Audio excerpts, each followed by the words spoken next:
Christopher. Thanks so much for joining Call Camp. Really appreciate you being here today. We've got a really cool one with Phill Keene and Ryan O'Hara, all about qualification.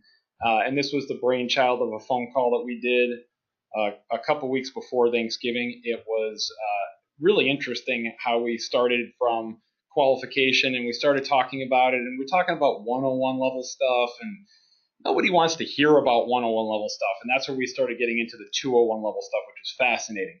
But first, a word from our sponsors. So Phill works with Costello. Phill, say something real quickly, 20 seconds on Costello. Yeah, so we're a deal management solution that wants to help you identify gaps in deals you're working. We do that by guiding you through your calls to make sure you capture the right information while you're on a call. And then we actually analyze that data afterwards to see what's working and how to make your process more repeatable. So this whole notion of guided selling is fascinating, and the whole idea of like seeing the gaps in deals is pretty cool. Ryan, tell us a little about what you're doing at LeadIQ. Yeah, so LeadIQ is on a mission to try and get rid of all the annoying parts of prospecting so you can focus on just selling. So things like finding your contacts information, phone numbers, work email, all that stuff, getting into Salesforce, knowing if it's in Salesforce. You can do all that stuff with us and have it send right into Salesforce as you're browsing the web, and that's what we do. Awesome, Ryan. Thanks so much for that. So let's talk about that 101 level qualification stuff that people do that's unfortunately all too common in the sales community. I think all of us have seen the famous John Barrows speak on this topic before of touching base, following up, and checking in. And man, if there are any more useless words in the English language, I challenge you to find them. I don't understand what any of this stuff means. Nobody says it in regular life. Phill, any comments on this trio of misery?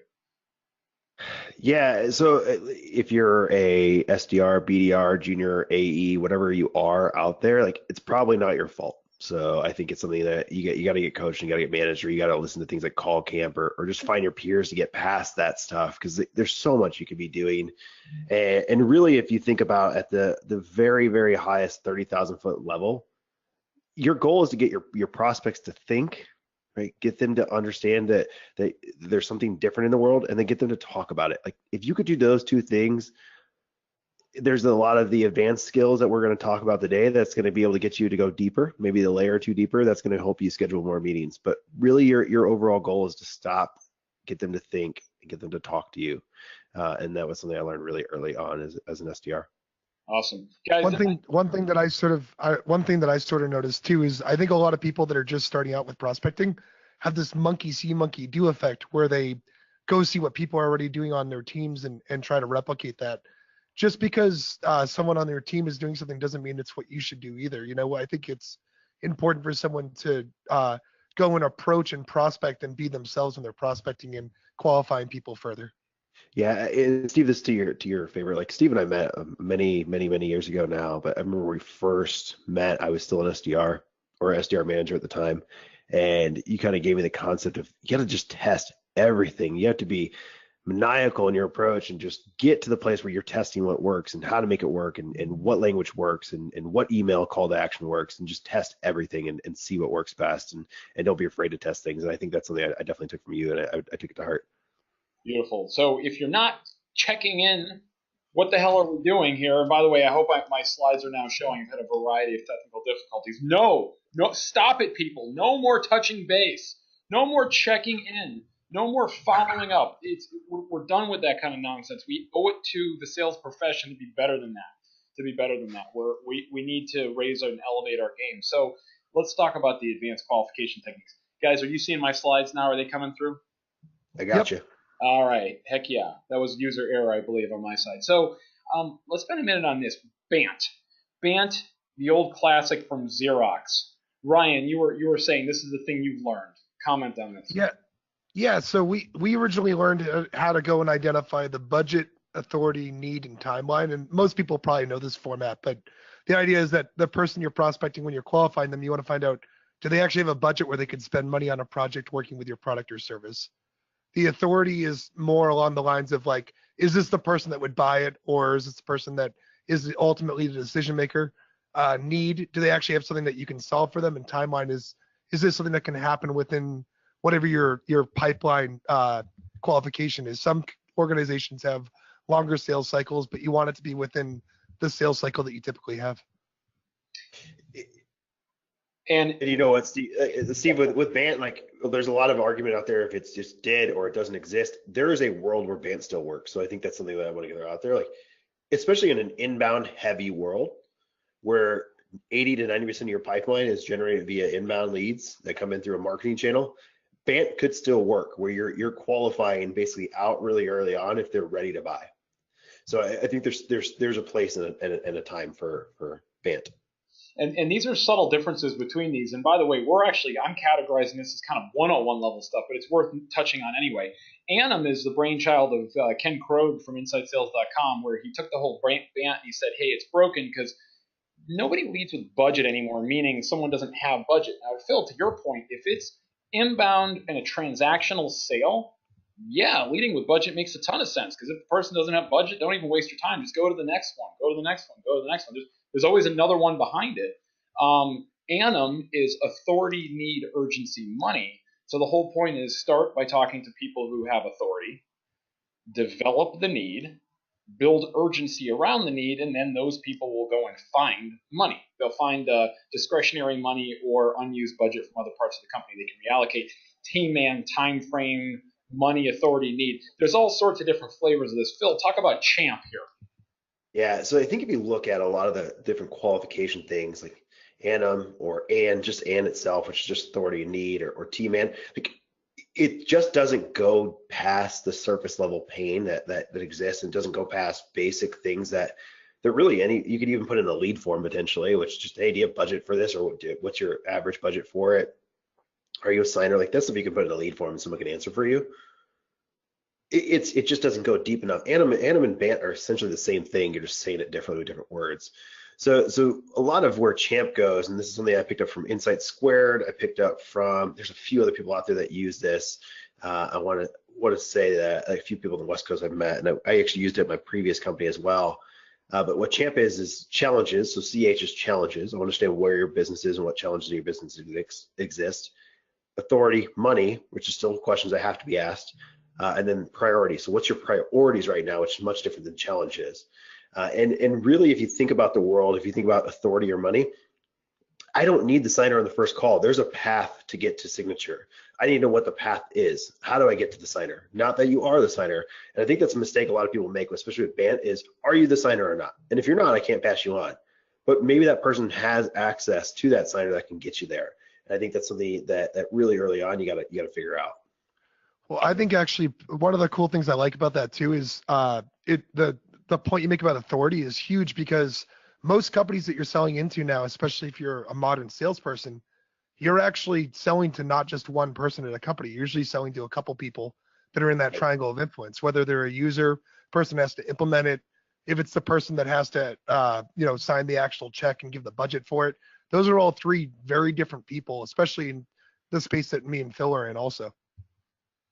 Challenges, authority, money, priorities. So guys, write that down. It's a great little twist on the old BANT, and it seems to be more effective. So let's talk about, Phil, when we were chatting on this topic, you said, I learned bouncers versus ushers. And I stopped and I said, ooh, I like that. That's the kind of thing that people want on Call Camp. It's a great insight. Tell us a little bit about this. Yeah, so this concept comes from a good friend of mine, Ralph Barcy, and I heard him talk about it probably 3 or 4 years ago, and it was one of those things, like it was the aha moment. It was the thing where everything clicked, the lights turned on for me.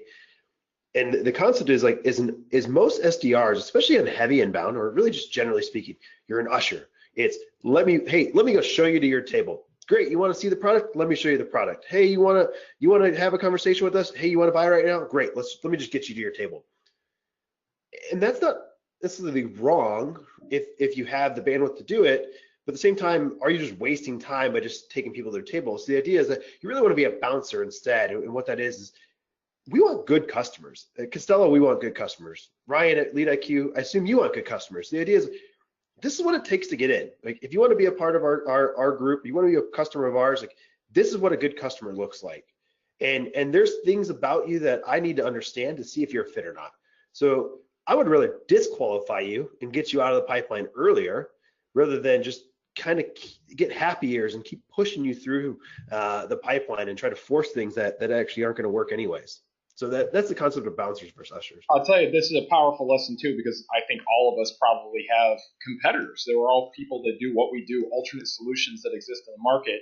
And frequently they're sending people to secret shop you because they want to learn competitive intelligence. If I pick up the phone for an inbound call or an inbound web form, I'm usually able to sniff those out pretty easily, because if I ask a few challenging questions of them as the bouncer and I don't like what I hear, I don't like the answer, I can usually weed them out as being a pretender, as faking it.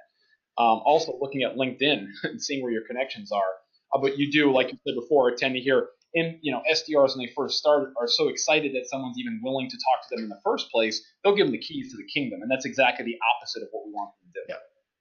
It's almost as much of a mindset thing as it is anything else. It's thinking about, hey, I'm just going to ask you a few questions. You're good enough. Let's go ahead and take you to your table. Versus a bouncer, I'm going to challenge you. When you say something and I'm not sure that it's the right thing, I'm going to ask you about that. I'm going to poke holes in the things that you're saying, because I need to know if you're a fit. And if you are, like, that friction, that dialogue is what actually makes a really good advanced qualification when it comes to prospecting and qualification. Good. If you're working, I was going to say, if you're working too on a lot of this stuff with account-based, let's say you do account-based selling, which most people on this probably are. I think there's this tendency where people get overexcited about a specific account coming in that might be one of their target accounts, and they end up taking them further along and ushing them when they never were the right contact from the beginning. And that's why I think that bouncer mentality is really great to take there, because it can save you and your reps a lot of trouble with having to do calls back and forth with the wrong person. Amen to that. And we don't have time to waste. Time is the enemy of salespeople, for sure, Ryan. So disqualification power, what is that, Phil? Yeah, so if you think about like just the mental side of things, I think when most SDRs step in the role, like, I hear this woe is me, like, I'm just an SDR, I'm just a prospector, I'm just kind of sitting in the seat. Like, they don't feel empowered to go have a conversation with the C-level. When, if you really think about it, if you change your mindset into that bouncer mentality, like, you have the power to say you're not a fit. I know what it takes to be a good customer for us, so I'm going to tell you, and this is how. And it's really like you're giving yourself that your equal business stature to have that conversation with that C-level. So if you just change your mindset just a little bit and you become a bouncer rather than an usher, you get to this place where you have that equal business stature, where you can tell a C-level, no, you're not a fit. But you walk into it, a lot of times, if you just get excited and you stand up and you're overly anxious to pass this off, maybe you miss some of the key things that you should have picked up early. I love a comment here by John. He said, we're now facing teams that are buying with a mix of roles and age groups, so knowing all the players is very important. This brings up a very key point that I see companies miss on all the time. I work with businesses that miss on this. It drives me nuts. They see the lead. They qualify the lead, whatever person that is. If they're too junior or whatever, or the wrong role, they just sort of disqualify the lead and kick it back to marketing, which is exactly the opposite of what you should do. You should be qualifying the account. You should not be qualifying the contact. Qualify the account.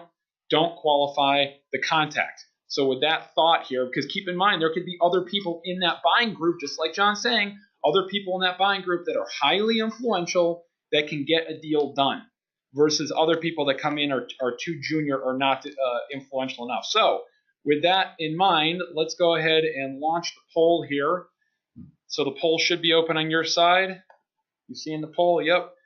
Do you, and this is more of a philosophical thing almost, do you disqualify out or do you qualify in? Disqualify out or qualify in? Which of those buckets do you fall into? The polls are open, guys. Go ahead and vote. Do you disqualify out or qualify in? And I know, of course, the answer is probably it depends. I get it. Yeah, that makes sense. But it is interesting to think about the mindset. Are we more of the bouncers? Are we more of the ushers as a general rule of thumb? How do we typically operate in our business? I'm going to give you 2 more seconds to vote, and then I'll pop up the results here. Poll must be closed. All right, see if I can figure this out. And let's close the poll. So the answer is 28% disqualify out, 73% qualify in. So more people qualifying in than disqualifying out, guys. Thanks for voting. Phil, this is a very famous metaphor. I believe it's made famous by Sandler, but who knows, maybe they got it from somebody else. But the whole layers of pain and the onion. Talk about this. Yeah, so if you think about layers of pain, I think a lot of, especially when you're doing the discovery call or even early qualification call from an SDR, is we don't get into anything past surface level pain or past the intellectual conversation. One, it's where we're comfortable. So you'll often hear conversations that go into feature based. Hey, we do this, and pound for pound, most people, especially with their competitors, you look identical. Like, you can call it what it is. Everybody makes you bigger, faster, stronger. But I think it's, if you can get back to the place where there's an emotional tie-in, there's a reason, like you can get somebody to feel what you're saying. It allows them to really conceptualize where you're at, and it helps them understand where you help. And I use the concept, I always have the acronym, it's WIIFM. It's what's in it for me, it's with them. So if I can get someone to understand what's in it for them, and I'm not saying it's going to solve your pipeline problem, it's you're going to get promoted, right? That's what's in it for you. You're going to get promoted. You're going to take the next step. You're going to hit your quota so your team doesn't have to downsize. Like, that's what's in it for you. That's a hard thing to say, and it's a really hard thing to get somebody to. But we always throw in the game of an SDR call. Usually you want to go 2 layers deep. 2 layers is usually the acceptable route. Just have enough interest to take the call to a discovery call with an AE, where we try to go about 5 layers deep. But each of those build on each other. Right? Each of those give me the ability to go a little bit farther. And there's a concept. It's not a singular thing. It's even really old. I forgot the person actually wrote it, and Steve, you might know it. Which it's the 5 whys concept. The thing that someone says to you out loud is often not the actual thing they're saying. So it's the layer behind that, and the layer behind that, and the layer behind that, and the layer behind that. That's where you get to the place that they're actually saying what they're saying. So it's a hard concept to really get into, because you have to ask the right types of questions to get to that layer of pain. I talk about this a lot with prospecting, but for qualifying also, it kind of stems off of this philosophy as well. I think there's this problem where people have a tendency to pitch to a company instead of to a human being, and connecting on that emotional level is really important. I mean, I say this stat a lot, but the average person that you're selling to changes jobs once every 17 months. That means the first 6 months of the job, they're new and they're kind of figuring stuff out. The next 6 months, they are a change agent and can actually make decisions. And then the last 6 months, they're looking at the clock every day, trying to figure out a way to get out of that job, and they hate their job. So you want to figure out a way to sell to them where it's useful for the company, but it's also useful for the individual, where you can make them look good. And if you can kind of qualify and prompt your questioning around what this person individually wants, you'll have better qualification, and you'll also be more comfortable with them down the road too. Yeah, and this is a little bit different, but in the sales process, as I'm selling a deal, I'll actually usually have a discovery call. So after qualification by SDR, I'll go through a discovery call where I build a business case, and the next steps usually add additional stakeholders. But prior to that stakeholder call, I actually touch base with the champion I spoke to before we show anybody else, to do a little bit more discovery, but also to make sure that they feel comfortable with what I'm going to show other people, because I'm coaching them on how to sell me internally. And if I have a 2 weeks between my discovery call and that stakeholder call, a week prior to that, I'm actually going to have that conversation. I'm going to schedule time with my stakeholder, my champion, to talk through what we're going to have a conversation about. Now, the whole thing is like, I want to coach them to how to win, how internally it matters to them. And so, Phil, in order to do that, pulling apart the layers of pain, my friend Tom Stearns wrote in here, and he's dead on. And, oh, by the way, you got to listen. You got to listen along the way. And then based on what you hear, you have to document it. And it's actually something I'm working on with our own sales team at ExecVision. We have to do a better job of documenting what we learn, which is, by the way, time intensive. Sorry, guys, selling's tough. Hate to break it to you, but selling's hard work. So you got to document it, because of all those other decision makers that John was mentioning before that are out there that don't understand the layers of the pain for that individual. In reality, when you're peeling apart the layers of the onion, it's not for the company, it's for the person. And everyone's layers of pain are a little bit different. than other people's, which is why that's so important. And Phil, which is why I think you're spot on to go back and get feedback. So here's a little tip for you in sales. I learned this a while back from one of my mentors, and it's just dead on. If you're going to send an agreement, make sure you get feedback from the prospect on the proposal, the agreement, the document, whatever documentation you send. Get them on the phone and have them actually provide you feedback. It's generally one of the most important observable buyer actions in the sales process, in the buying journey, is if the buyer participates in providing feedback to you on the agreement, they're real. That's a real buyer. That's qualified. Versus if they don't, they're not willing to do that, then they're just kicking tires, and it's not as real. So, Phil, talk about soft answers. It's a great segue to soft answers. Yeah, so with soft answers, it kind of goes back to what you just talked about, which is listening skills. Listening. And I think one thing that we've done a really good job at Costello of, and historically I got a lot of SDRs to get to this place, is listening to soft answers. When someone says something, it kind of goes back to the 5 why thing too. It's like, there's something behind the thing they said. So when you say pretty much, or kind of, or not right now, right? Not right now doesn't mean no, it's that the timing's not right. So tell me when timing might be right. Like, there's things you can get into just to go into an extra layer deep by challenging the fact that they said this really soft answer. Because most times, especially on a qualification call with an SDR, they're just trying to get off the phone sometimes. But if you catch them and you can have them have that dialogue, and you could change the conversation to where they're thinking, you get them to think and talk to you, you have a real dialogue. As soon as you create a little bit of friction, it makes them talk to you. So the concept of it is always like, how do you create a two-way conversation where they're pushing information to you just as much as you're pulling from them and taking and pushing back at them? Like, how do you create this two-way street, this two-way conversation? And a lot of it, if you listen for things like soft answers, you'll pick up a lot of that.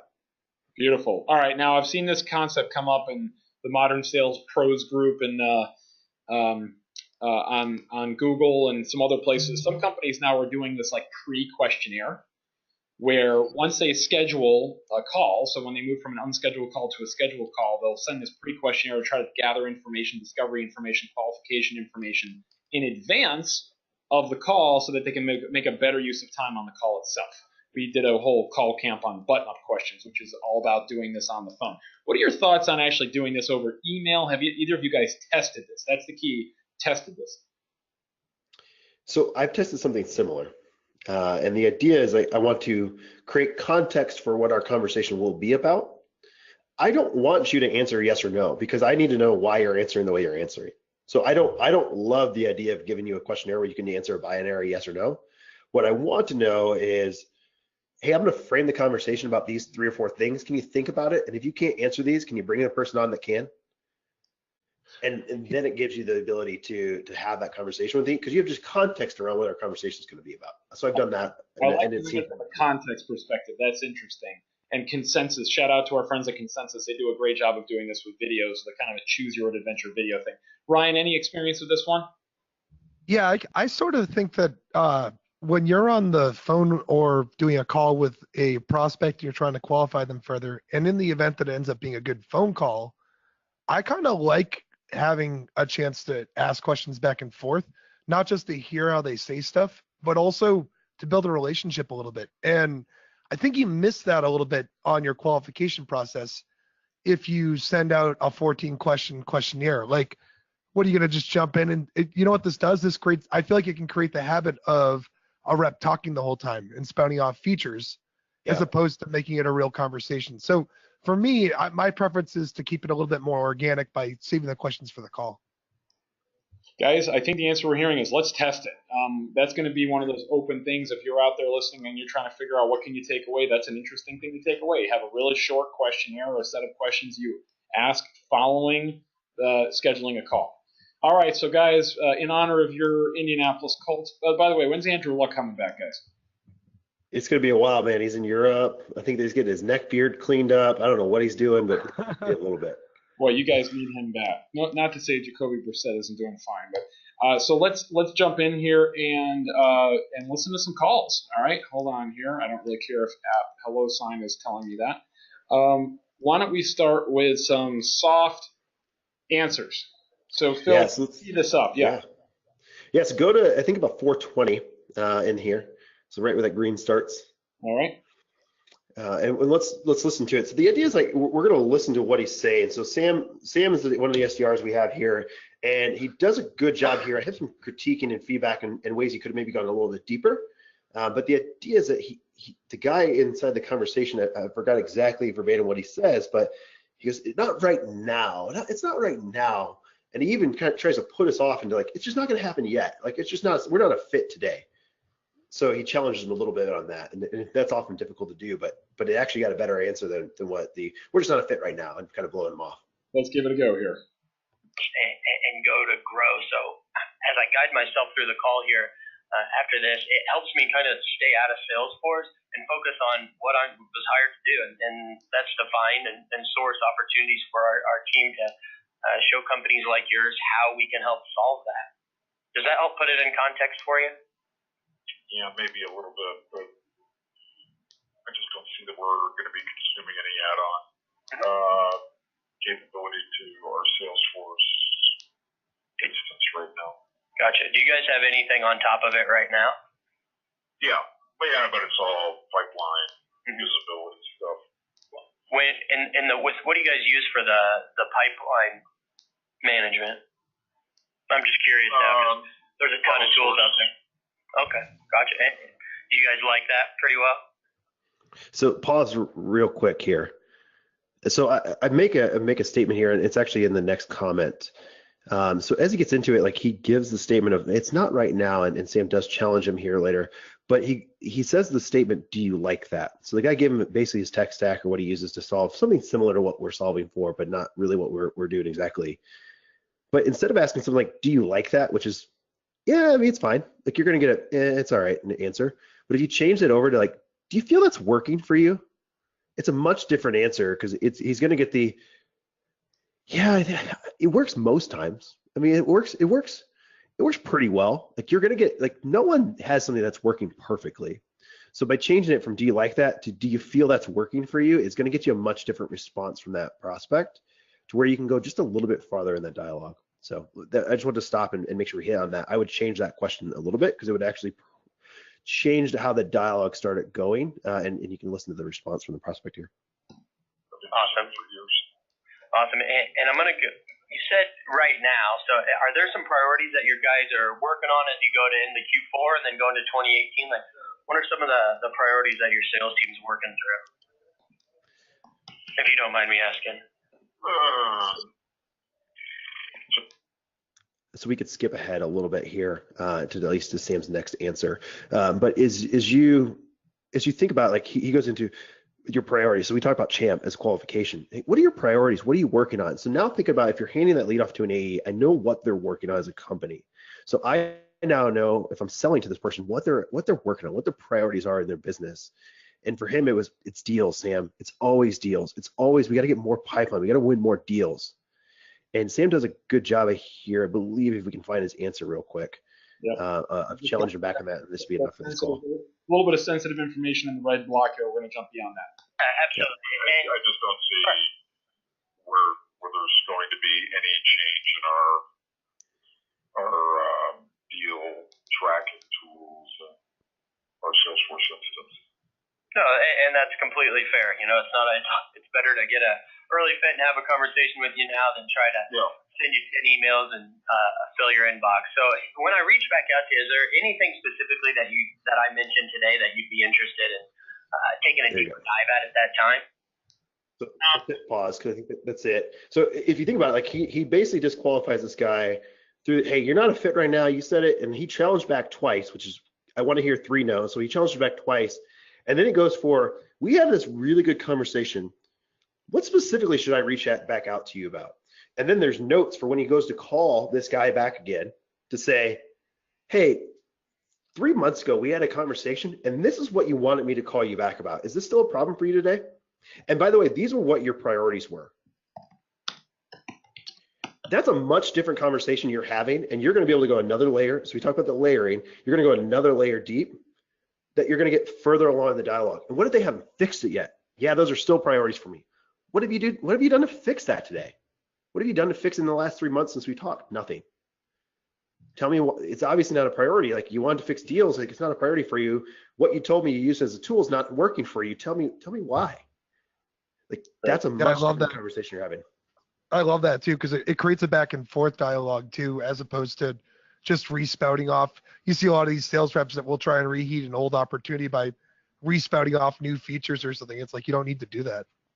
Well, it goes back to what we talked about. Don't follow up and check in and all, like, don't use those words. Know what you're calling about specifically. Call and say, hey, listen, we had this conversation about this. Is that still a problem for you, or did you fix it? Oh, we haven't fixed it yet. Tell me more. Why haven't you? Like that's a deep conversation. Most SDRs don't go there. Like most SDRs don't have that when they call back on at a later date. So he takes notes of it, puts it inside of CRM, and he calls them on it, and he asks them about it, and that's a different conversation they're having. So guys, you got to feel confident to have a backbone when you're having these conversations with these prospects. If you have a leg to stand on it.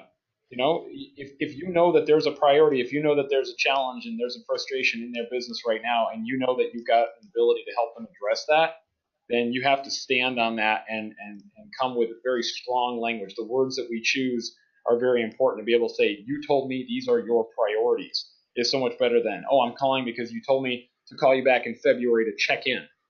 Which one's more powerful? Again, is it going to work every time? No. Is it going to increase your probability of it working? Hell yeah. You better believe it. So Ryan, Absolutely. let's do tell the backdrops of this sales loft call. Yeah, so Sales Loft, one of our customers, I asked a bunch of our customers to send us some calls, and what I like about this one is they do a good job of showing an example of being a bouncer as opposed to an usher, and qualifying and asking the right questions here. I think if you jump to where the contact kind of just starts like a transition, yeah, like go back a little bit, yeah, like right around there. Sure. Let's listen to the call really quick, and you can hear some of the qualification questions that come up. Yeah, definitely. And so how long ago was that when you last saw that demo then? Let's see, 2 years ago, maybe 3. Okay, yeah. So we've obviously made a lot of upgrades since then. So I think that you'll be pleasantly surprised. And then, yeah, I saw you guys. I was also looking at your LinkedIn. Saw you guys are kind of building out the SDR team, like you mentioned. So have you actually hired anybody on yet? Yes, so we have 2 people hired, and we are. Can you pause right there? So this is a really important question that a lot of people, I think, forget to ask. Is timing is super, super important when you're qualifying these things, and it might seem like a one-on-one thing to do, but just because someone has 3 or 5 seats somewhere, I happen to know at Sales Loft they don't sell on the outbound team if someone's less than 5 seats. So this rep's qualifying the person right up front, asking about timing, and instead of just asking, hey, how many people do you have, they qualify them further by saying, are you going to get to that 5 seat minimum? I think it's a good way of asking that. One thing also, I love how he shows he did a little bit of research. I think one thing that SDRs don't do well, and really AEs even, they don't give themselves credit for the things they know. So for him, he's like, hey, I was looking at LinkedIn and I saw that you're hiring SDRs. This shows you're informed and you actually care. And that half of like the bullshit that's out there in the world for like this personalization stuff that's going on in the conversation, or why AI is going to take over, like why you're all those things that are happening, like it's because people want a one-to-one personal relationship. Show that you actually did a little bit of work and a little bit of lifting to have this conversation with me. Have you earned the right to have the conversation with me? And he's doing that very well. And Well, the important part here too is the rep isn't just trying to. This is going back also to the ushing versus bouncing part too. People hold on to deals way too long when sometimes it might not make sense. If she had responded and said, hey, we only have 2 BDRs right now, he can know, okay, it's time to move on. I'll keep you in my list and I'll follow back up when you're done hiring. Like, it's kind of a good way to kind of keep it going. Let's jump ahead to, there's a little bit of a block you'll see where the rep goes a little nuts with talking about features. And I just want to talk about that a little bit. yeah, So let's want to go about like halfway into it, let it play through here. Yep. Yep. Now, hey, and one of the things I do like that this rep is doing a nice job of, the sales loft rep, is asking the qualifying questions in a conversational, natural flow. I've heard a lot of reps that literally have like a checklist of questions, and they're like, how many BDRs do you have on your team? What is your time frame for making a decision? Who else is involved in that? I mean, it's like robotic, and there's nothing that's more of a turnoff for a buyer. So anyway, let's go into. Yeah, I've seen way too many SDRs just go through BANT and say, "Do you have budget? Are you the guy that signs? Great. Is there a need there? Great. What about your timeline? You going to buy in the next 6 months? If you're not, I can't talk to you, and I'm not going to give you the like." That happens way too frequently, and it's kind of comical. bad experience. So, all right, so we're feeling a little block of sound here, and hey, look, it happens to the best of us, but you can see the span of this is like a minute and a half. Let's go and give a little constructive feedback. What we allow you to do is build that process out within our platform, and then And Ryan, to really accentuate this, I'm going to play it at 1.5x just so we can plow. Yep, that's cool. On it all in the same place. So you're actually sending emails to our system, making phone calls, doing any other steps, which might be sending a LinkedIn email message or something like that. And then you can track and see what's working and what's not based on the opens, clicks, and replies of those emails. And then best time of day to call based on the connect rate. And then all of that can be automatically just sync into Salesforce. Yeah, you can pause right here. That's probably good. But you can so like that's actually a lot to swallow up front when someone's talking and explaining this. And I know SalesLoft is sort of an abstract and technical product, but he brings up a bunch of features all together instead of asking and making it more conversational about like how these different features might fit with some problems that they have and getting into those layers that we talked about earlier. It's spouting off a lot, and it actually is something that happens over and over again in the call. If you jump up later on to 7 minutes, like 7:30, you can see that it happens again, sort of where the he's getting feature heavy with stuff. And when you're qualifying someone, the goal is to kind of build up enough interest so that when they're ready to actually get a walkthrough and go through everything for the AE and you're teeing it up, they have something they can look forward to. You want to make sure you have bullets for the gun show. You don't want to shoot them all off at the same time. Yeah, but so here's what happens. If you get into this conversation, you go feature heavy, and I would say it's maybe 10 to 15% of the conversation, so it's not super feature heavy. But if you get in the conversation where you're just starting to spout off all this information, it's about you and no one cares. Like, frankly, like it just doesn't matter. So unless in their mind they can put it together of how it works in their business, they don't care. So I use the acronym again. It's WIFM. What's in it for me? How do I get them to understand how I fix their life? My favorite interview question, whenever they ask if I have questions for them, is, what can I do to make your life easier? If you hire me today, what can I do to make your life easier? Like, if you can get someone to think that way, to think that you're going to make their life easier, they're going to take the meeting. It's going to stick. So I'm curious if this meeting ends up getting booked, does it show up? And how often as an SDR, do you have a meeting that doesn't show up? And the reason they're just not showing up is because you gave them the feature download, and they made their own assumption of if you're a fit or not. You didn't tie it into why it matters to their life. So Phil, this actually brings up a really good point, because the SalesLoft rep until about minute 3, you look at the percentage, really healthy talk, listen, it's awesome. And then it starts to slip off the rails a little bit. Now, to the defense of the SalesLoft rep here, he's talking to someone that saw a demo 2 years ago, and I know that product very well. It's very different now than it was 2 years ago. But you can understand where the tendency comes to try to explain what's going on. What would you do now that we have the context? If you're this SalesLoft rep, Phil, what would you say differently starting in around minute 3? So I'm curious. Go back to minute 3. I want to hear what she says before it starts. So what kicks off? Does she ask to know, like, just understand the product? Yeah, let's go hear how she. The only tool technically that we have is they all have LinkedIn Sales Navigator, but other than that, it's pretty limited. Okay, and so are they using like their Gmail and then like a cell phone or desk phone or something like that? Yes. Okay, so it is Gmail though? Yes, they're using Gmail. Okay, awesome. So yeah, that's great, especially that you guys are using Salesforce. We plug directly into Salesforce. We have full. So it gets into it. So she never even asked the question of what they do. Right. Yeah. Not one time, and not like it's just like doesn't even ask the question. So for him, he started going to, hey, do you have Gmail? Hey, do you use Sales Navigator? Why don't you ask, what do you do with it? What do you do with Sales Navigator? Like, remember, your conversation as an SDR is to go from get them to think and get them to talk to you. So for them, it's, hey, tell me how you use Sales Navigator. Tell me more about what you're trying to solve with that. Yeah, I mean, you can even get to, look, they're calling on an SDR, so it's how is the team doing in terms of goal? What is the goal? What are the expectations? How are they relative to that? Where are the gaps? It's shocking, by the way, how many times, because I have basically the same sales rhythm, try to figure out how they're doing relative to goal. You figure out that they're way behind and then help them bridge the gap.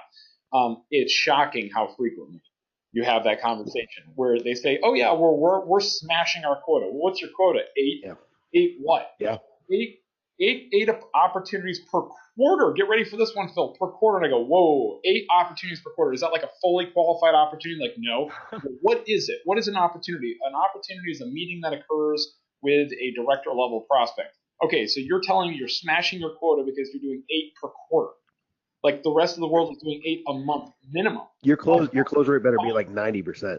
Yeah, you're getting fired in my operation if you're doing 8 a month. So yeah, that's really tiny. Anyway, the whole concept here is for the sales loft rep, there's an opportunity here rather than jumping into how things have changed, because I know where you're going. Instead, I would say something along the lines of, hey, look, a lot has changed with sales loft since you saw that demo 2 years ago, so that we can make a good use of your time when we do get to that demo. Can I ask you a few more questions about where your priorities are, what your goals look like, and things like that? She's going to say, sure. Of course, happy to. And then you're asking those layer questions. What if you even asked to, like, if you want to talk about sales loft, if that's what you're happy about, like you want to have that conversation, you're junior, but that's where you're going with it. Hey, you said it's interesting. You've done a lot of things in 2 years as well. And we've grown a lot. Like, since we're having a conversation right now, like, what was it about 2 years ago that we were missing that you wish you saw? Yep. She's already seen the product, and maybe she goes into it. Yeah, you know what? 2 years ago, you guys didn't integrate with X, and now I need it. Oh, great. We have that integration. It's crazy. We actually integrate with ExecVision. We do that now. Let's talk about that. Yep. Like, that might be what she wants to see. Great. We solved that. Would you be open to having a 5-minute conversation or 20-minute conversation with an AE just to talk through what we built?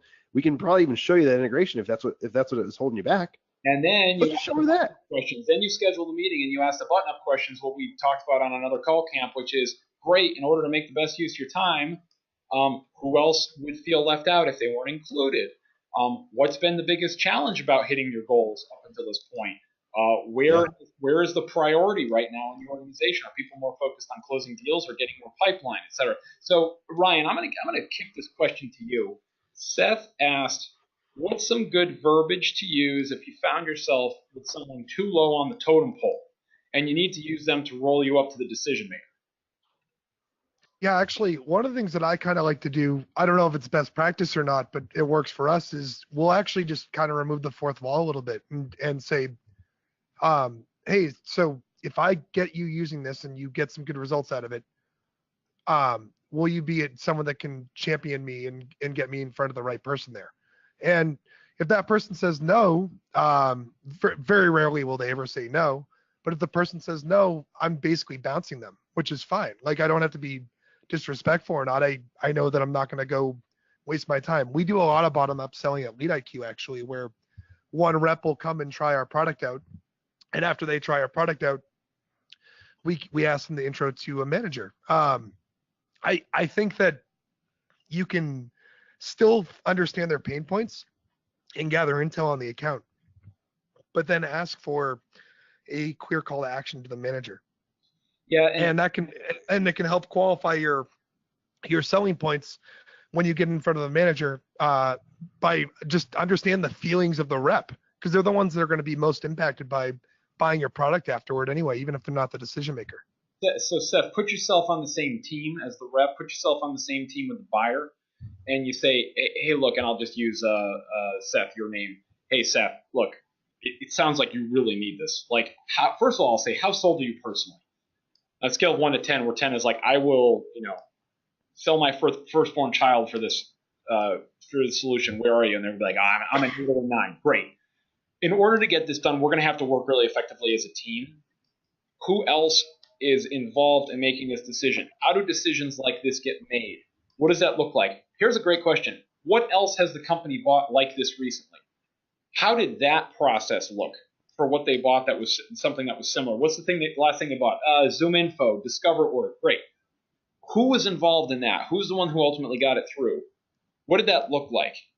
Basically, if companies are built or consist of people are creatures of habit. So we can figure out how those people typically make decisions. We're going to be able to get it through and get it done. And this is that extra level of qualification that we're not hearing as many of the junior account executives of the world doing, or the ISRs of the world doing. Yeah, that's a great point. One last thing I wanted to say about that also is if you're going through the process of working with someone from the bottom, I actually think that you can get a little bit more intel too, because a lot of the time they don't have control over the buying process, but they like the person that that might actually be the decision maker might actually have problems that they like you'll discover things that the manager might not even be aware of. I love it. So John says, and this is such a simple point. Well stated, John. He said, why do they need to change? Just such a simple question. Why do you need to change?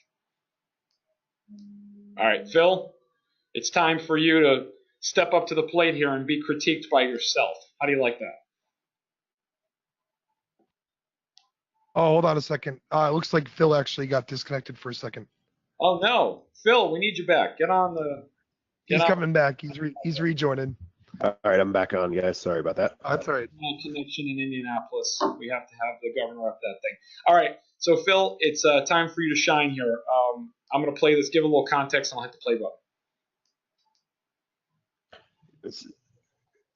Yeah, so I actually pulled one of my discovery calls, and we talked through. And the reason why I use this is because I actually want to get into the concept of sensory words. So a lot of people are visual learners, and you can listen to it by how they say the things they say. So we have the concept of sensory words, and it's something that actually our CEO Frank Dale taught me. But the conversation around, I want them to tell me how it actually works. Like tell me how it feels. Tell me what you think. Tell me what you see. And I want them to be very specific about it. And a lot of times we'll take an answer. Someone will say something like, yeah, you know what, we do that already, and we put that all that stuff into Salesforce. Hey, you know what, that makes sense. Tell me specifically what you put there.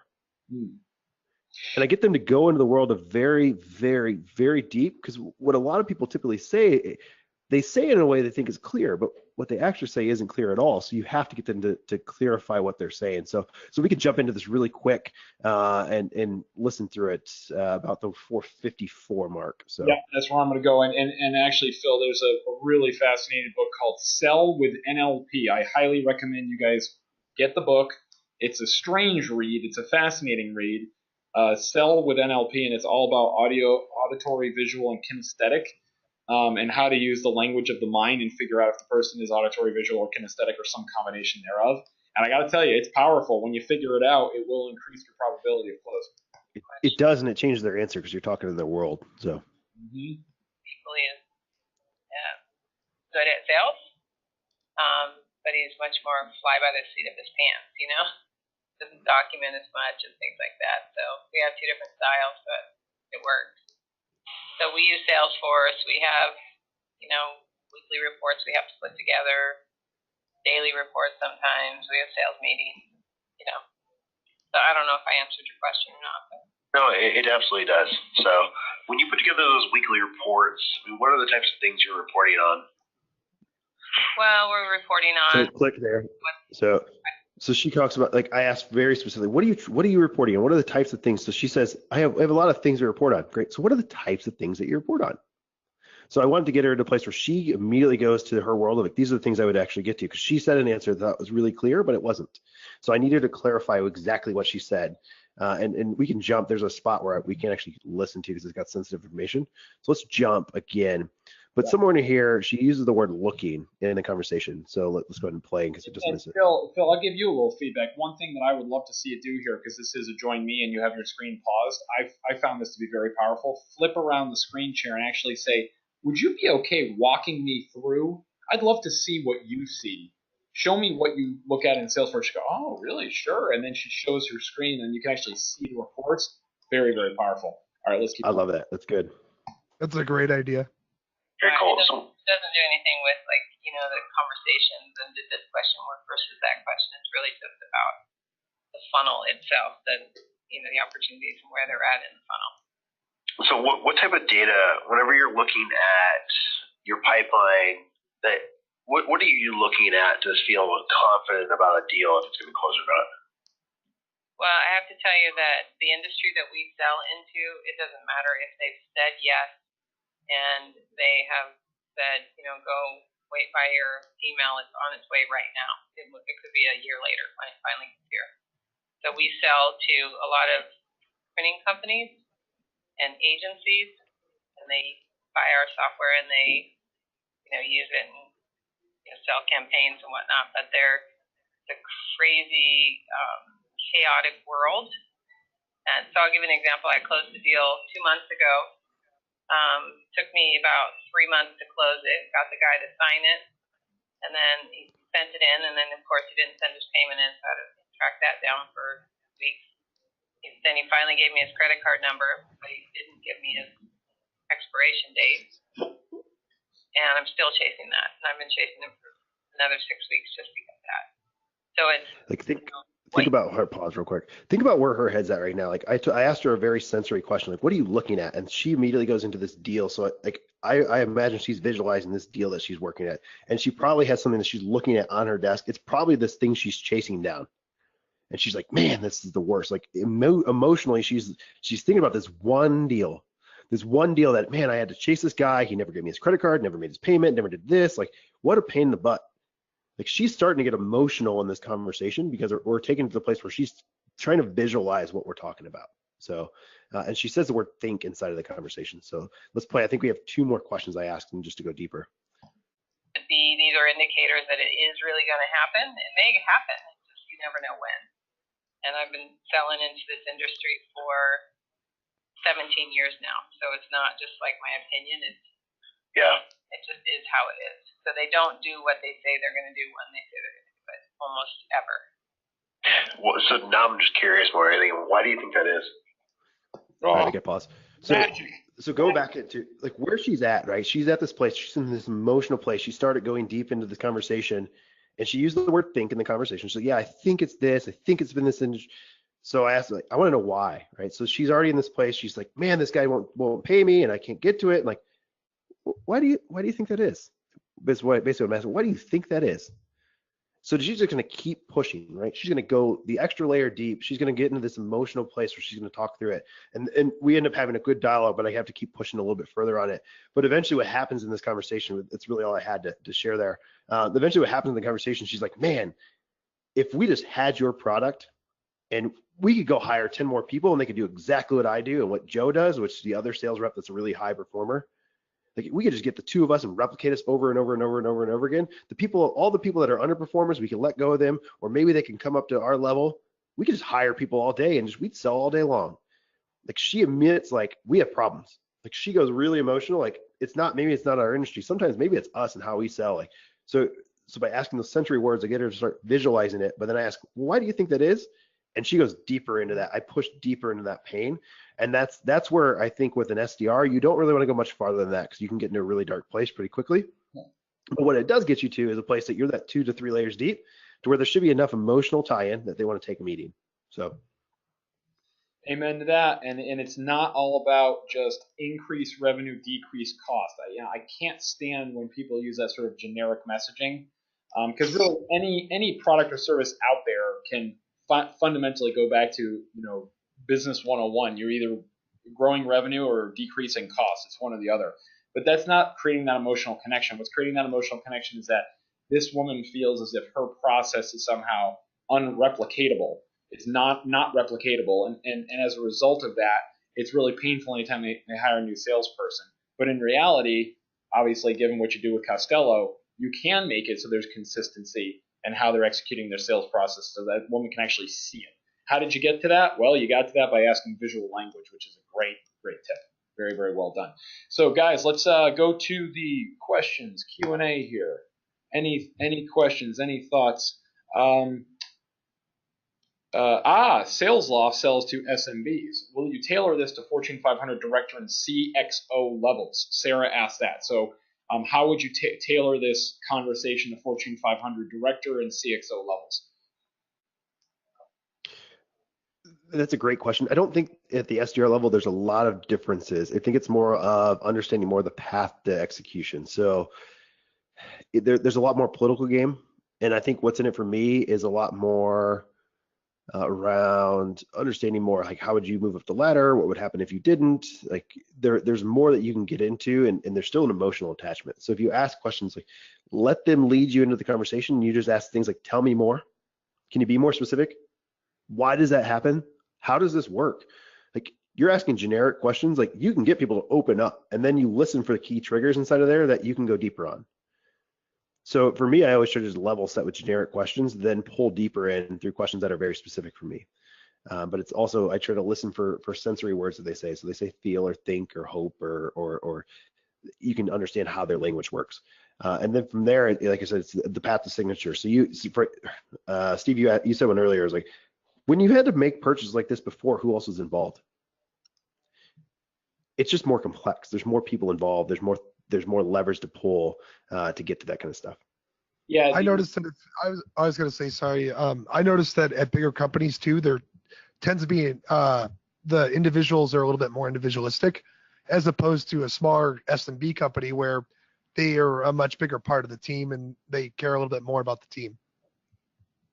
Yeah, it's an interesting point. I was about to say something similar, Ryan, around the ally structures. In some cases, your champions and your coaches will be more in your corners, or as corporate executive board calls them, your mobilizers. Preferably, what you want to do is find someone who's a big skeptic, or find someone who's a big who's not as communicative. It's not the people who always talk to you. I'm looking for people who don't necessarily want to talk to me, who become my advocate. And they're the ones that can mobilize internally. But then you create even more of a, it's sad to say, but almost an us versus them for navigating the big bureaucracy. So all of a sudden, you feel an emotional connection to helping you navigate all the bureaucratic stakeholders that have to give green check boxes, people like information security and the Salesforce administrator and telecom and legal and HR. I mean, that's the world that I live in with the ExecVision product, where we have to navigate all those different folks. And if you're talking to someone that has demonstrated a track record of being able to mobilize all those internal stakeholders to actually get them to talk to each other. CEB's got a wonderful book, 10 times better than the Challenger sale. It's called The Challenger Customer. Highly recommend you read it. But in terms of your question there, Sarah, when you're going and selling enterprise and you're doing that level of qualification, you have to be even more attuned to sniffing out the non-mobilizers and the tire kickers and the time wasters and the people who will chat your ear off all day but will never take any action and never can get anybody internally to do anything. You're going to get even better at that, and you're preferably going to have to develop probably 2 or 3 of those mobilizers depending on the deal size. If it's a 6-figure deal size, you might have to have different mobilizers in different parts of the company at different levels. And don't be fooled by title. I know a lot of C-level executives that are very, very happy with status quo, that won't do anything to make a change in the business and make waves in business. And then I know a lot of junior people, even single sales reps, that can shake the whole place upside down and get everyone to take action and mobilize. So be very, very cautious on judging a book by its cover. Yeah, and it's hard without knowing context behind who you're calling, what the persona is, to know what types of questions to ask. One thing I like from a very high level is to ask, when you bring in your leadership team, what's the topic that has the most visibility in those meetings? And then what you can do is you can directly, so what's your priorities to be able to help solve that? And then you ask the question of like, what's the roadblocks keeping you from doing that? Phill, on that note, that was a drop the mic moment for you. For in your leadership meetings, what are you talking about? What are the things you're looking at? How are people feeling about where you are going directionally? What are the priorities? What needs to change? Gosh, I mean, you want to talk about the inner layers and sanctums of the onion, that's about as good as it gets. So hopefully this stuff is going to help you out, everybody. Ryan, thank you for your time. What should people do if they want to get to know more about you? Yeah, if they're feeling a little feisty and want to do some stuff to cut down their steps in prospecting or do anything with us, you add me on LinkedIn. You can go to leadiq.com and look at our blog stuff. We focus a lot on prospecting and how to get good response rates. So that's kind of our sweet spot, and that's kind of where you can find us. Very good. Phill, how about you? Yeah, add me on LinkedIn as well. So it's Phill Keene, Phillkeene, or you see it at the bottom of the screen. It's at Phill Keene on Twitter. So find me there, and hit me up on LinkedIn, Twitter, add me, email me. It's Phill@andcostello.com, and we look forward to connecting with everybody. All right, everyone. Thanks so much for your time. Go do 201 level qualification and get selling. Take care. Not our best.